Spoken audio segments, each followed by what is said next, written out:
मोहम्मद अली जिन्ना के मुल्क में लोगों को इस्तिस्ना की जरूरत पड़ गई? क्या फारूक आजम से माज़अल्लाह बड़ा कोई स्टेट्समैन पैदा हो गया है? क्या खालिद बिन वलीद रज़ियल्लाहु अन्हु से बड़ा कोई जर्नल पैदा हो गया है? जंग यरमुक में फारूक आजम ने जब खालिद बिन वलीद रज़ियल्लाहु अन्हु को मजूरी का लेटर भेजा, उन्होंने चौकी ना चरा की और सैफुल्लाह ने अपनी तलवार लहराते हुए कहा कि मैं खलीफतुल मोमिनीन फारूक आजम का हुक्म मानता हूं। क्या हमारा कोई जर्नल खालिद बिन वलीद से बड़ा हो गया जो उसको इस्तिस्ना चाहिए? इस्तिस्ना किसी भी सूरत में किसी मुसलमान के लिए लेना is an Islamic, and according to the preamble of Pakistan, the constitution of Pakistan, the people of Pakistan, when they put their sacred trust in us as a parliamentarian, we are bound by the principle of Islam. ये जो तरमीम हम करने जा रहे हैं 27वीं तरमीम, this is against the preamble of the constitution of Pakistan. किसी आमिर को भी तौफीक नहीं हुई 56 का उठा लो, 62 का उठा लो, 73 का उठा लो, जिया साहब की तरमीम 8वीं उठा लो, मुशर्रफ साहब की रिफो उठा लो, किसी में जरूरत नहीं है कि करारदादी मकासद के खिलाफ जाए। और ये आइन करारदादी मकासद के खिलाफ कैसे जा रहा है? का जो बेस लाइन पॉलिसी है वो जनाब इमरान खान साहब ने हमेशा ये दी कि मुल्क भी मेरा है और फौज भी मेरी। किसी को इमरान खान से डरने की जरूरत नहीं है। इस्तिस्ना मिस्तिस्ना मत मांगो, वो इतना छोटा आदमी नहीं है कि तुमसे बदले लेगा। वो बदला लेने नहीं, रियासत को चलाने आएगा इंशाअल्लाह।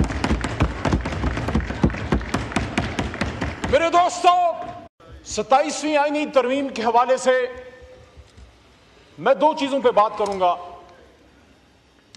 मैटर कि उसमें है क्या, सब्सटेंस और प्रोसीजर कि किस तरीके से हुआ।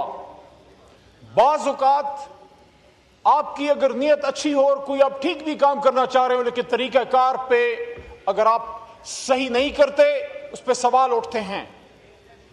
नीयतों का हाल तो अल्लाह को पता है।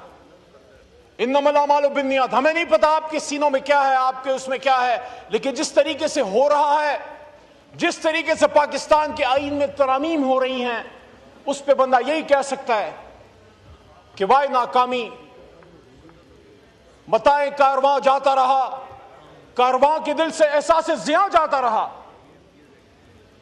मैं कितनी बार इस पार्लियामेंट में अपने इस तरफ और अपने इस तरफ दोस्तों को यह बात कहता रहा हूं कि हम जिन जमातों में हैं अपने अपनी लीडरशिप की हम इज्जत करें, उनको फॉलो करें, क्योंकि अल्लाह के बाद अपनी लीडरशिप अपनी जमात की बरकत से आपको अल्लाह इज्जत देता है। लेकिन अपनी जमात की तरफ से मुझे यह हक कब से मिला कि मैं किसी और के लीडर की तौहीन करूं?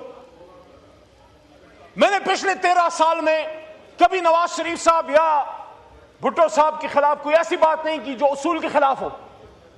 मैं रोज यहां इमरान खान साहब के हवाले से एक बात सुन लेता हूं, मैं मुस्कुरा के यहां पे बैठ के बर्दाश्त करता हूं, क्योंकि मैं गाली पे बिलीव नहीं करता, क्योंकि मैंने अपने कुरान में पढ़ा कि वक़ूलु लिन्नास हुस्ना। लेकिन मैंने अपने उस्ताद कराम से ये सुना है और उनसे सीखा है कि जब मौका आए तो फिर गाली का जवाब दलील से दिया करो। मैंने खुद अपने इन कानों से सुना और मैंने देखा, मैं उस वक्त वकालत का तालिब इल्म था कि मैंने मोहतरमा बेनजीर भुट्टो शहीद साहिबा को ये कहते हुए सुना, जस्टिस के घर पे पाकिस्तान का झंडा लहराएंगे। कहा था कि नहीं कहा था? ये मैंने कभी नहीं सोचा था कि उनकी अपनी जमात सुप्रीम कोर्ट के चीफ जस्टिस के घर से वो इज्जत का झंडा अपने हाथ से उतारेगी। मेरे दोस्तों, जनाब डिप्टी स्पीकर साहब, आप तो पुराने जियाले हैं। आपके और हमारे एक सियासी लीडर ने जिन उसूलों की खातिर फांसी घाट पे फांसी के बंदे को चूम के गले से लगाया, उस आइन को आज उसकी जमात फांसी घाट पे चढ़ाएगी, ये मैंने कभी नहीं सोचा था। तू इधर उधर की ना बात कर, ये बता काफिला क्यों लुटा? मुझे रहजनों से गिला नहीं, तेरी रहबरी का सवाल है।